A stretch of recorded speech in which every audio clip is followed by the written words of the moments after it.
Congratulations, Matteo, being announced as college captain for 2023. Now, can you tell me, how does it feel to be a college captain?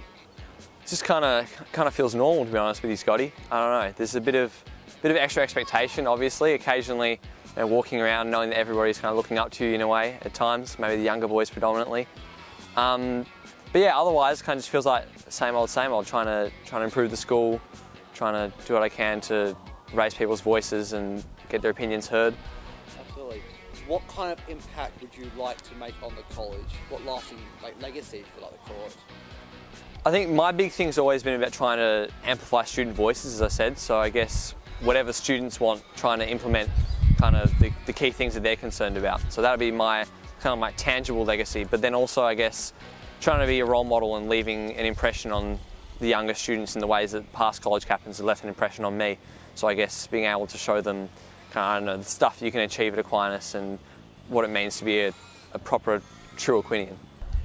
Now, again, you talked about student voice and trying to raise that. How are you looking to do that at the college? Absolutely. So one way is obviously trying to be really approachable. So obviously being mates to everyone in the yard and just making sure that everyone can kind of approach me in person and tell me their ideas and their concerns, then making sure that I go out and speak to the relevant people and bring it up with kind of staff. Is that more of a youth thing, or is that more of a captain's overall leadership? Yeah, absolutely. So obviously there's a bit of an element for myself, but of course also kind of fostering that with all the captains as well. And as the more formal way, we've released the new Ideas Box initiative.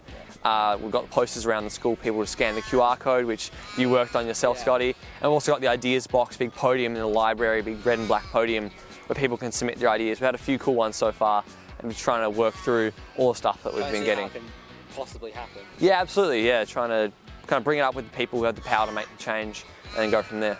Absolutely. Now, as a leader, one of the most important things I've learned, I don't know if you've learned this, is the power of listening.